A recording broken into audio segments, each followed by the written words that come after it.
Esquera.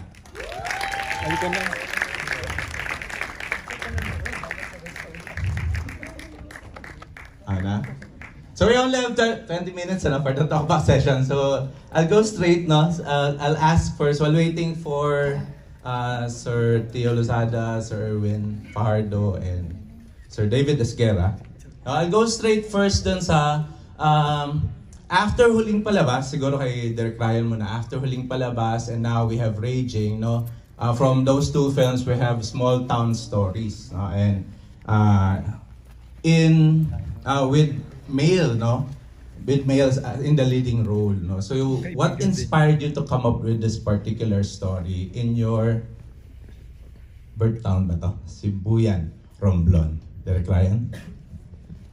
Sibuyan is actually one of the islands in the province of Romblon. Hindi ako lumaki doon, pero I've heard a lot of stories about the place, lalo na yung Mount Giting-Giting. And then, a decade ago, yung pinsan ko, na-assign siya, a policewoman, doon sa isla. Tapos, nung nagkwentuhan kami, sabi niya, doon siya na-assign sa front, parang help desk nila sa station. And then, ang dami daw mga reports, mga babae, mga bata, ng sexual abuse. Tapos mula to sa sa mga IT, sa bundok bumababa sila. Tapos late ang sabi niya sa akin parang ang tagal na nangyayari pero hindi sila nakakapag-report kasi parang normalized daw doon sa isla, sa lugar.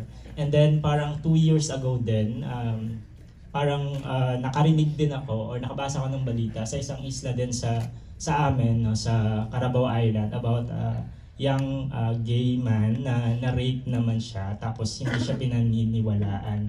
And then it occurred to me na parang itong mga stories na to, common siya, and then my friends na part din ng LGBTQIA+ community, meron silang ganong story na parang rampant siya pero hindi pinag-uusapan.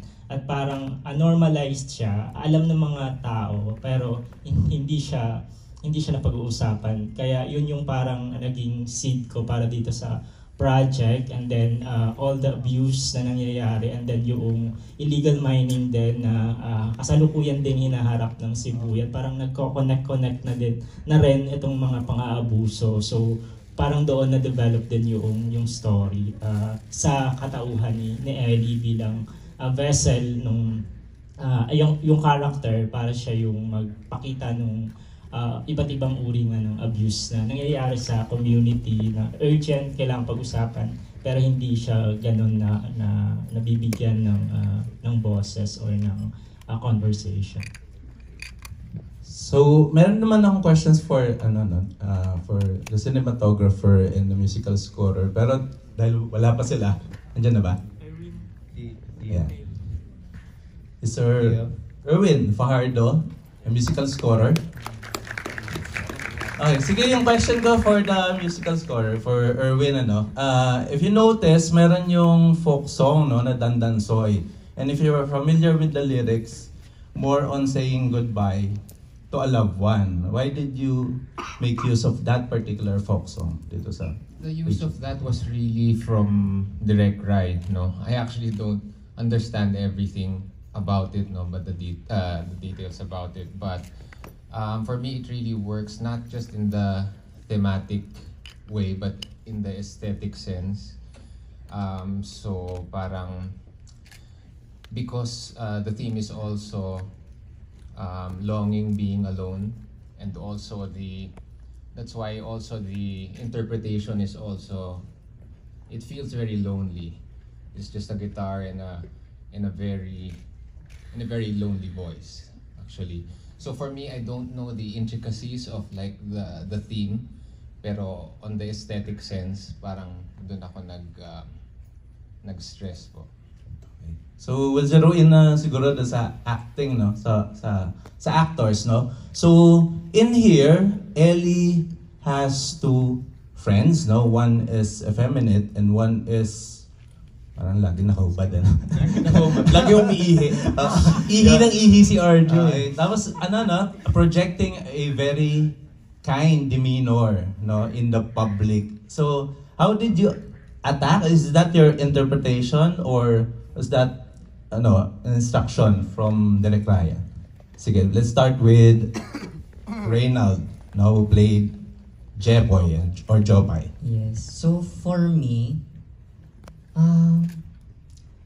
siguro in the general sense, katulong ko si Sir Ryan sa pagbuo ng character. Merong mga times na, syempre, kailangan mo as part of your job na tatry mo siyang himayin through the script. Kasi meron ding parang pinag-aralan na lahat ng about sa character, nasa script na siya. Pero minsan meron kang mga tanong na very specific about the character na kailangan mo ng ibang viewpoint, ibang perspective. So, hiningan ko ng tulong si Sir Ryan, tsaka si Sir Glenn, which is yung isa pang actor na isa din siyang magaling na playwright para mahimay siya.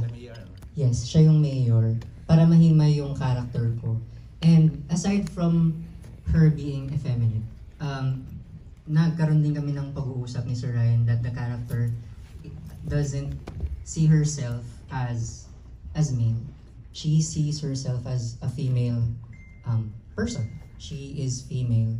So for me, meron pa siyang additional layer nun because how do I work on that kind of layer na syempre first and foremost hindi ako nagkaroon ng ganung kind of experience. So very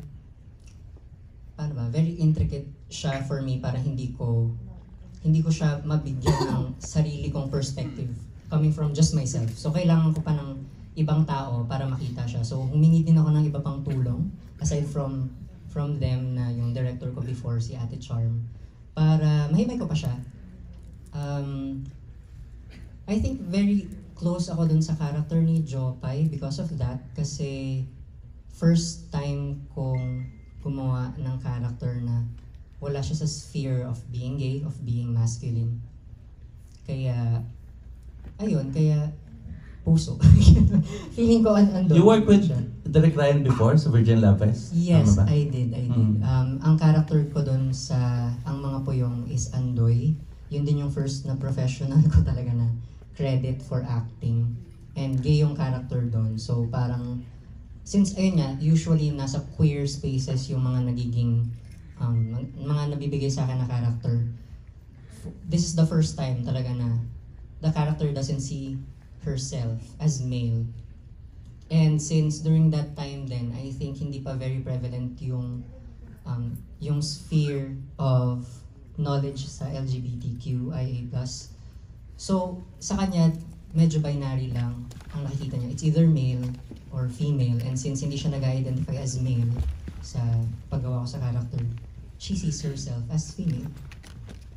How about Ron? No? I believe you have worked with Elijah before in another film. Actually sa promo lang po kami nagkakasama talaga. Pero kasi yung present ako din siya yung flashback siya. So nagkakasama lang kami. Mas marami kaming bonding sa promo talaga actually po. So yan. Sa character naman ni Arjo, talagang pinag-aralan ko po yun mabuti. And talagang humingi ako ng payo kay Direk kung paano namin siya gagawin, paano namin siya atakihin. Kasi parang napakahirap gawin nung karakter. Ang daming layers kasi. Kumbaga si Arjo is the abusive pero mabait siya pagdating sa public. Mabait siya pag sa maharap ng maraming tao. So yung paglaro dun sa emosyon, sobrang kahit ako po mismo nahirapan eh. And part na po yun pag nag-aaral ako ng isang karakter or nagka-characterization po ako. Talagang I lock myself. Nilalak ko siya tapos nagja-jump in na yung ako doon sa karakter hanggang sa mawala na si Ron for the meanwhile. Then, lahat naman po tinatanong namin kay Direk kung okay ba sa kanya yung ganito. And syempre, very cooperative naman si Elijah. Pag nag-uusap kami, pag tinatanong sa kanya, tol, okay lang ba to? Ganyan. So, kaya mas napapagaan yung trabaho namin sa set dahil sa cooperation po ng aktor, lahat ng prod, especially na ni Direk. So, ayun po. So, I mentioned earlier na ito yung first lead acting role ni Elijah, tama? Kasi yung before, mga acting ensemble, no? Yung Sandalong Kanin, and Blue Room, no? So, Edward. ayan. How about this one, no? What's the difference na now that you have parang slow burn yung film, ano? Tapos puro reaction, emotion, no, nung character mo na Ellie. Actually, kahit like mabigat yung tema at yung kwento, I wanted to have fun with it. Gusto kong paglaruan yung character ni Ellie. Sa text kasi ni Direk Rai, maraming unspoken, maraming hindi naka-indicate kung ano talagang tumatakbo sa isip niya. So that was a fun part as an actor, yung pag-fill in ng subtext sa mga moments na naglalakad siya, saan siya nakatingin, ano nangyayari sa paligid niya. Kasi hindi lang siya wrapped around his head eh. I mean, he's really reacting to his environment and ang daming tumatakbo sa isip niya. But I had fun with it in the aspect of playing with the physical as well. Kasi parang filling in the subtext and yung train of thought and yung subconscious ni Ellie. Parang medyo malinaw na yun eh sa text ni Direk Rai. Parang malinaw kung ano yung pinagdaanan niya and sa pag-uusap namin, sa pag-prepare namin sa collaboration na to. Malinaw na sa akin. So, hinahanap ko yung physicality niya. Paano ko ma-physicalize yung internal struggle ni Ellie. And kahit ganun kabigat, actually, nag-enjoy ako while doing this. Parang in-enjoy lang din talaga namin siya. But this is a very serious issue, no? Yung male-to-male abuse. Yes. I believe ito ba yung first time sa Cinemalaya? First time sa Cinemalaya, yes. But I'm sure marami na. Ako nakagawa na akong isang pelikula about it. He Who Is Without Sin with Jason Paul Laksamana. The topic of male-to-male abuse is really important to me. That's why I actually said yes to this. More than the fact na naging prof ko si Direk Rai nung college ako eh. So, aside from that, yung tema talaga ng male-to-male abuse, which I'm really passionate for sa mga kwento na ganun. That's why I said yes to this project. What's up, Theo Lozada, everyone? Our DOP. Yun lang po. Ayun, sige. Thank you, Elijah. So, ito na yung question for Theo, no? If you notice, ang dami ng mga wide. Parang konti lang yung close-ups, ano? What made you decide on that particular approach, no? In cinematography? Sorry, Liga. Parang, nag-start siya sa kwento ni Ryan yung mga films na na-inspire siya by. So, yun yung pinaka-seed and really no idea kung ano yung magiging DNA ng pelikula. But also, from the very first script, yung The Mountain was a very big part of the storytelling. And parang merong semblance or mirroring dun sa internal struggle ni Jello and yung struggle ng Mountain as an entity. So, as much as possible yan, parang tinatry namin i-frame in yung hindi lang emosyon ng mga characters but the Mountain itself as a character. Ay tinatry namin isama dun sa frame. I'm not sure if this is overreading. Parang parallel to the abuse of the mountain, yung, tama ba? abuse dun sa character, no? Ni Ellie. So yan, nandiyan ba si David? Kasi when you look at the exhibit, nandun yung Walkman, ano? So yun, I believe mas sa production design na decision yon on what made you decide to insert a Walkman? Or part ba talaga yun? Direk Ryan, part ba yan? So yun, bakit yung may Walkman dun sa ano? Parang safe yun, space ni Ellie with the trauma that he has gone through. Kailangan niyang ikulong yung sarili niya at mawala yung ingay. So naging instrumento niya yung Walkman para ma-block yung surroundings. And then nung nawala yun, dun na simula din yung kanyang struggle tapos yung journey para yung reclamation niya ng kanyang ng peace ng sarili and yung justice din. Kahit nakaset po siya dun sa, well, yung clue is panahon ni Fidel V. Ramos, no? Ano po bang mga considerations niyo with using that timeline? Sinat ko siya sa panahon na nagsisimula pa lang yung mining exploration sa Sibuyan.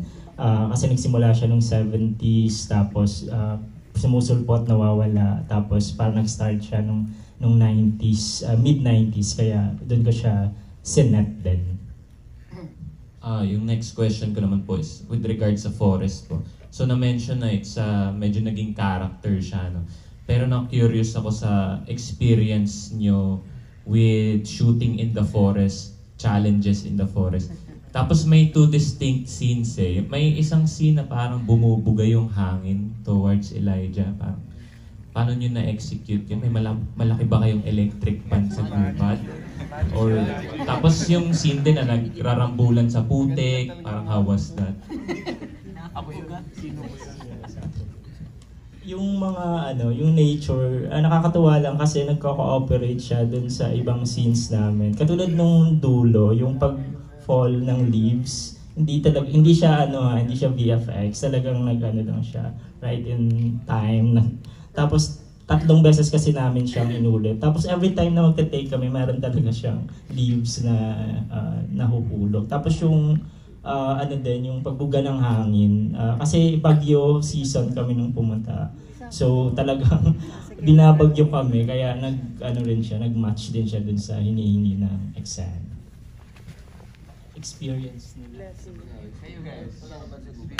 Wala ko usually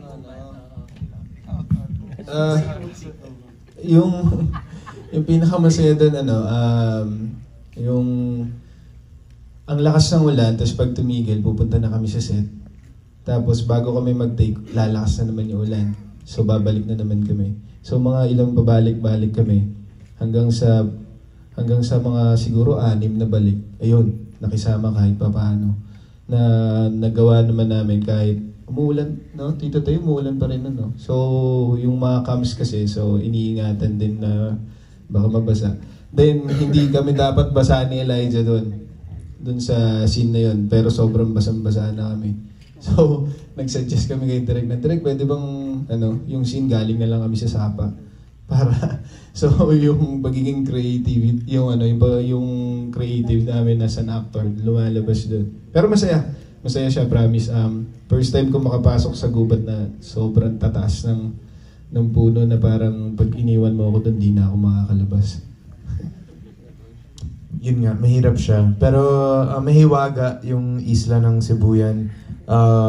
Naulan kami, binagyo kami, napakap kami for a couple times. Pero lumabas, pero lumabas yata kami lahat doon nang wala kaming sakit lahat. Kahit sobrang lakas ng ulan. And pagod, syempre, yung conditions ng shoot. Pero we all pulled through and everyone was a trooper. Pero nairaos naman. May third question pa. Last question po. With regards naman sa music or sound, no? Napansin ko po kasi sa credits you used Suno for some scenes. Ano po yung reasoning for using AI and what specific scenes did you use it for? Halos hindi maririnig siya. Ginamit ko lang siya sa ibang diegetic music. Yung nagpe-play habang nandun sa basketball court. So, nilagay ko lang yun para, tawag dito, kasi hindi naman siya masyadong naririnig. And then, feeling ko hindi nyo maaalala yun kasi para lang siyang, hindi mo siya actually maririnig, para lang siyang noise sa background. So, parang okay lang. So, the reason is time. The reason is time. I think, because hindi ko masyadong magagamit yon, hindi rin masyadong maririnig, nag-concentrate na lang ako doon sa mga very, very important scenes. Tapos yun yung binigyan ko ng oras. Tapos natawid naman yung iba. So parang it's really more time and then resource allocation, if you will. Kasi napaka-gipit na sa oras. So I had to decide what I have to concentrate on. Thank you po.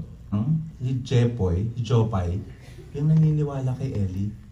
Tapos parang yung mga female characters, silent sila, no? Yung secretary ni Mayor, tapos yung Lola nga ba yun? Yung nayakap mo, Elijah. And then, yung ate na tinawag lang si Jopay, no? Na hinahanap siya ni Ellie. What's the decision behind, or why did you make that decision na yung female nga, no? Sabi ni Reynald, no? Yung Jepoy or yung Jopay na character. Parang siya lang yung naniniwala doon sa Ellie na character. parang representation ito ng patriarchal na society, especially during that time na ang lakas ng mga lalaki. So sa ganoong society, sistema, parang hindi rin nabibigyan ng tuon or yung boses yung mga babae kahit na parang nurturing lang or mother nature lang yung ano nila, yung role. So kaya parang mas napupush yung image ng lalaki, tapos yung toxic masculinity na involved with it. So kaya parang ganun siguro din na lumalabas na andun yung mga babae, present sila pero wala rin silang tinig or bosses. Napaka-male dominated kasi ng cast, no? I remember the Iti Mapupukaw at parang ka-director, napakagaling kasi ng kahit cartoonic siya, yung emotions sa mga karakter na ilalabas. At nabanggit mo kanina, ang daming beses na physical. Sa opinion ko, kung sino roon merong mata-mata, ikaw meron kang galaw-galaw. Kasi ang ganda ng mga movements mo sa pelikula ko. Congratulations. Second comment ko, direct pasensya na with my limited knowledge in LGBTQ exposure. Napansin ko lang, may eksena doon si Jopay na sinabi niya na naintindihan ko nangyari. Pagkanda ka na sabihin mo. Bakit na type ka si Jopay na kapag queer ka, accepted na abuse? Tapos si Elijah naman o si Ellie, hindi siya queer pero parang tago o may pinaglalaban. Sorry, yung stereotype ng... parang na-typecast siya sa opinion ko dahil diba male abuse ito. Pero kapag queer ka, parang okay lang kasi may eksena doon na pinaglalaroan na siya. Tapos sinabi niya parang, okay lang yun, sabi niya. You know, I don't know kung mali yung dimension ng pag-itindi ko, baka lang na-typecast mo yung ganong klase. May discussion din kasi kami ni Reynald, yung actor, kung ano yung tingin niya doon sa presence ng mga lalaki, tapos kung ano yung trato din sa kanya. So sa panahong yon parang ganun yung lumalabas, pero siya parang choice niya yon na makipaglaro yon, rin. Pero merong line doon na parang hindi nila ako kayang i-bully. So parang part siya ng pagiging part ng group, pero hindi talaga siya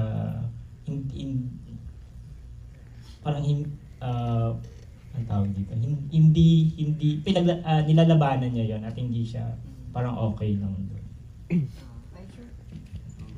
I think for my character din, kasi parang sa setting na to, nakasama ko sa paglaki yung boys na yun. So sa perspective ko, it's not more of abuse, but it's more of friends bonding na magkakapatid kayo. So kahit anong pagbubugbugan nyo dyan, okay lang. Kasi ganun kayo ka-close.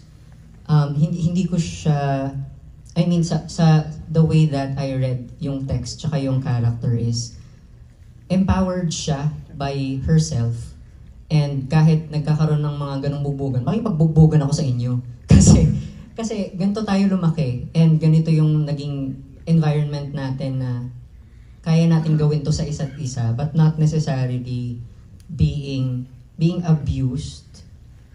Tsaka hindi naman nila ako sinisingle out in the sense na sa pagbasa ko nung character, hindi nila sinisingle out si Jopay.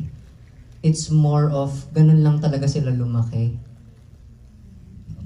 Parang may scene yata, I'm not sure, baka nag-overread ulit ako. May scene yung naghahanap si Ellie, no, doon sa basketball court, tapos nakita natin yung mga bata. Parang ako in-interpret ko siya na ganun sila nung mga maliliit sila, tapos ngayon, syempre malalaki na yung katawan nila. Yun, parang ganun yung bonding, no? So any more questions? One last na lang, siguro yun. Mga films na ganito, gusto ko na tinitingnan yung mga symbolisms and yung small decision makings ng mga actors. And napansin ko madalas, especially for Ellie, na madalas kang nakatalikod. So, I'd like to know yung decision making mo on that, and I'd like to ask, was it intentional? Kasi for me as a viewer, gusto ko makita yung mata mo, pero hindi kita ma-reach. Gusto kitang unawain, pero parang feeling ko yung character mo ayaw mong magpaunawa. Kasi parang feeling mo, kahit naman i-explain mo yung mga bagay-bagay, hindi naman sila maniniwala sa'yo. So, I'd like to know your thoughts on that. Love that. Thanks for that. Pero as an actor kasi, hindi ko decision yun eh. As an actor, I'm just there to embody the character and not really think about the poetic side of it all or yung language side of it all. So, ang trabaho ko lang doon ay maitawid ko anong nararamdaman ni Ellie kahit nakatalikod siya. Pero definitely, I know that's intentional from Direk Rai and Direk Theo. The way they place their characters, the way they block us. Saan nila nilalagay yung camera, it's long takes, it's one shot for most of the scenes. And sometimes it's moving, sometimes it zooms, sometimes steady lang siya. So intentional yan lahat in terms of language. Ipapasa ko yung mic sa kanila next, but I just want to say for the last time na yun nga, yung proseso ko lang doon is to just embody the character at that space, at that point in time. And kahit nasan pa yung camera, I'm doing my thing, you know. Pero syempre, knowing na nakatalikod ako, kailangan itawid ko rin yung body language. Na most of the time, kung may close-up, mata lang yan, or di kaya mukha lang yan. Pero dahil ganun yung language na napili, ganun yung camera movement na napili, kailangan ko mag-adjust. But at the end of the day, that's a directorial thing, so I'll pass my... Before Direk Ryan and Sir Theo answer the question, siguro I would like to applaud the actors, no? Parang hindi naman native language niya yan, ano? Cebuano ba? Romblona, no? Cebuano, no? So all three, no, of the main actors, yon yung effort na in-exert nila, no, in learning about the language. I hope tama naman yung, ikaw lang yata, sino parang Cebuano dito? Ay, hindi rin. Sino yung makaka-check na tama yung delivery nila? Tama naman. Okay, Direk Ryan? So sa language din siguro, parang decision din namin ni Theo, yung parang may distance, yung camera sa actors, sa character, para rin mas mabigyan ng parang viewpoint. At the same time, parang hindi rin kasi natin hindi natin alam, hindi natin nararamdaman yung pinagdadaanan ng mga taong naabuso, kaya may ganun din siyang distance. Tapos yung parang decision din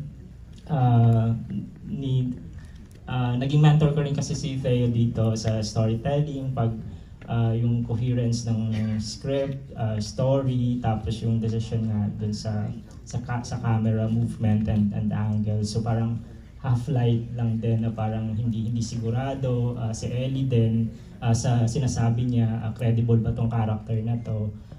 Parang may ganoong paglalaro. Kaya siguro, parang sabi nga ni Jello, parang lumalabas naturally yung movement niya na nakatalikod o kaya or nakaharap or half, ganyan. So parang part din siya nung cinematography and shot listing. Siguro in addition na rin, Sir Day, what's the difference between working with Ryan in Huling Palabas and now with Raging? Yeah. Different feeling ko kasi script-wise parang sobrang iba na eh. A lot of it was really, of the script was really dealing with the environment and the ravages and extremities of the environment. So parang ang laki ng script, to be honest. And thankful nga nagawa namin sa Cinemalaya budget. But the same naman with working with Ryan is nandun klaro yung script niya sa gusto niyang sabihin. And then he's generous enough na he wants to discuss with you kung ano yung bakit niya naisip to, bakit ganito yung direction ng script. And so it becomes a collaborative effort for you to understand what he's trying to say and what his vision is. And then nasa sa'yo na yun para interpret siya into visual imagery. Doon madalas yung naging discussion namin as to yun nga, na-mention ni Ryan na half-light. Kasi nga, na-mention niya, in all the iterations of the script, nung simula ng journey ni Ellie, hindi niya maintindihan ano yung nararamdaman niya at that point in time. Hindi niya rin naiintindihan ano nangyayari sa kanya. Pinaprocess niya pa kaya hindi siya makalabas ng bahay. So, doon ko umangkla yung a lot of the visual images na minsan you can barely see him, can barely see his struggle, can barely understand what's happening, and then slowly as he reveals himself, mas handa na siyang hinaharap na niya yung mga challenges na dumadating sa buhay niya. So baka mas ganun siguro. Okay, thank you. So I'll just ask now each one of the panelists, no, about, okay lang ba? About yung opinion nila dun sa male-to-male abuse and kung meron pang ibang gusto sabihin. Let's start with Sir Erwin. Fardo. Yeah, so first time ko to work on a film dealing with this issue, and medyo nakakamulat din as a film scorer. And then I feel very privileged na I was able to work with Direk Ryan on this because I feel like we were able to create the sound and the music that can really reflect the very complex and abstract experiences of the character. And so the first time pinakita sa akin yung rough edit, parang I liked it right away. I roughly knew what it was about, but I didn't completely understand. Wala akong naiintindihan sa language or anything, pero talagang sold na ako dun pa lang, just on the strength of like the feelings that I was getting watching the scenes, kahit hindi pa talagang sarado yung form niya or anything. And then so I said na okay, this is great, this is something to remember, something very significant for me. Anyone else? Yeah, like I said kanina, sobrang personal at importante sa akin ng topic na to, ng tema ng male-to-male abuse. Like I said, I've done a film before tackling the same issue, and I'm happy that I got the chance to be in a film that tackles that again. So sana sa lahat ng uri ng abuso, hindi lang siguro sa male-to-male abuse, sa lahat ng uri ng abuse, pababae man, abuso sa kalikasan, katulad nakita natin sa Raging, abuso ng gobyerno, di ba? Daming forms of abuse na nararanasan natin at nakikita natin kada araw. So ang masasabi ko na lang siguro doon ay sana pumanig tayo sa tama, pumanig tayo sa katotohanan. Let's try to be there for each other, and kapit kayo sa katotohanan nyo, lagi your truth is your justice, your truth is valid. Gets naman kung may katulad kayo ni Ellie na nahihiya or natatakot or hindi alam kung paano i-express yung katotohanan niya. Pero sana maging katulad tayo ni Jopay, di ba, na empowered and nandun para sa mga kaibigan niya. So maraming salamat sa lahat ng nanood ngayon. Sana nagustuhan nyo. I hope you guys help us share Raging, and sana panoorin nyo rin yung ibang entries ng Cinemalaya. Kita-kits na lang tayo. Thank you. Hindi, isa pa, hindi ko clinose yun Hindi pa tayo tapos guys, magsi-speech pa sila. Ano ba?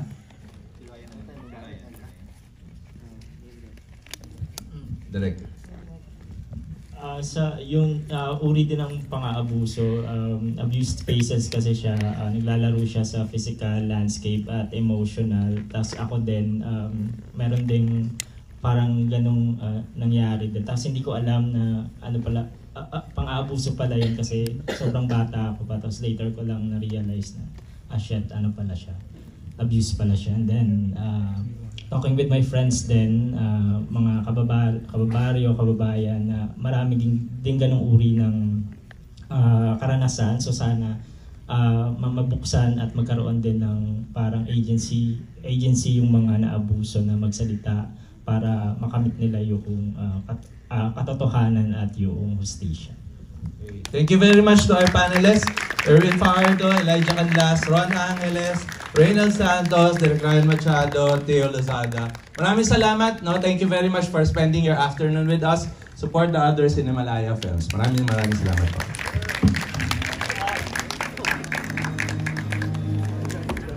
Kasi tapusin ang awards night on October 12. Nakalimutan ko si Direk Ryan. Ayaw na.